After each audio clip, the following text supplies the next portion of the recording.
ಇಲ್ಲಿ ಒಳ್ಳೇದು ಕೆಟ್ಟದು ಅಂತ ಕೂತ್ಕೊಂಡು ಡಿಸೈಡ್ ಮಾಡಕ್ ನನಗೆ ಟೈಮ್ ಇಲ್ಲ. ಮಸ್ತಾನೆ ಯಾರು ಗೊತ್ತೇನೋ, ಬೆಂಗಳೂರಿಗೆ ದೊಡ್ಡದಾದ ಅಂಡರ್ ವರ್ಲ್ಡ್ ಡಾನು. ಇಮ್ಮಿಡಿಯೇಟ್ ಆಗಿ ಊರ್ಗ್ ಹೊರಟ್ಬಿಡೋ. ಹಸ್ವಾಗ್ತಿದೆ ಅತ್ತೆ, ಊಟ ಮಾಡೋಣ ಬನ್ನಿ. ಅತ್ತೆ ನೀ ಮಾತ್ರೆ ತಗೋಬೇಕು.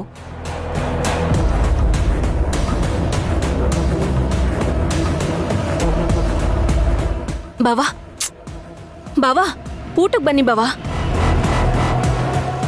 ಸಾಧನಕ್ಕ, ಸುಕು ನೀನಾದ್ರೂ ಊಟಕ್ಕೆ ಬಾ.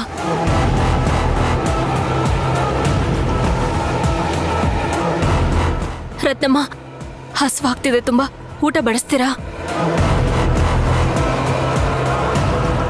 ಓಹ್, ನಿಮ್ ಯಾರಿಗೂ ನನ್ ಮೇಲೆ ಕೋಪ ಹೋಗಿಲ್ಲ ಅಲ್ವಾ?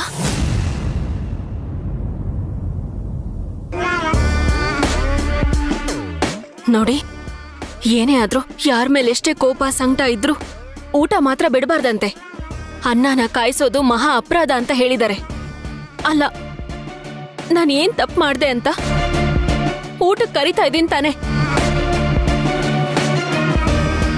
ಶಾಂತಿ ನಿವಾಸದಲ್ಲಿ ಯಾವತ್ತೂ ಈ ರೀತಿ ನಡೆದಿಲ್ಲ.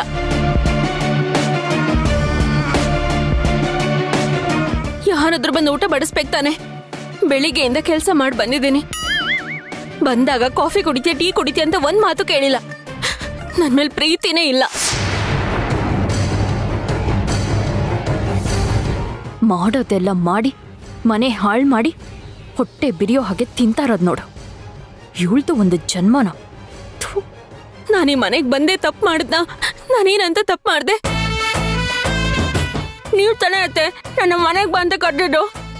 ಆಗ ಬರಲ್ಲ ಅಂತ 2 ಸಲ ಹೇಳ್ದೆ. ಅವತ್ ಮಗಳು ಅಂತ ಅಂದ್ರಿ, ಇವತ್ ಮಗಳ ತರನ ನೋಡ್ಕೋತಾ ಇದ್ದೀರಾ.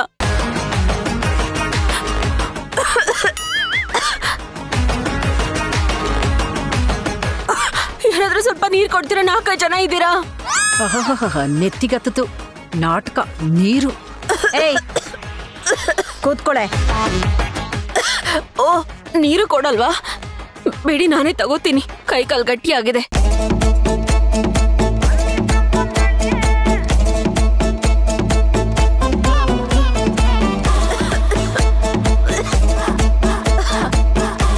ಈ ಮನೇಲಿ ಇಂಥ ಪರಿಸ್ಥಿತಿ ಬರುತ್ತೆ ಅಂತ ನಾನು ಅನ್ಕೊಂಡೇ ಇರ್ಲಿಲ್ಲ.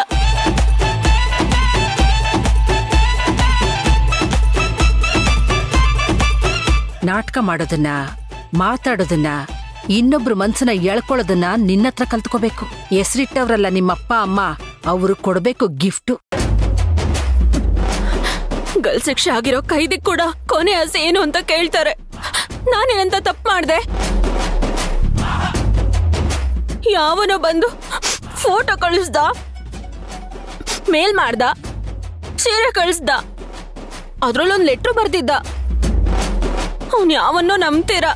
ಎಷ್ಟು ದಿನ ನಾನು ಮನೇಲಿದ್ದೀನಿ, ನನ್ನನ್ನು ಒಂದಿನ ಆದ್ರೂ ನಂಬುದ್ರಾ?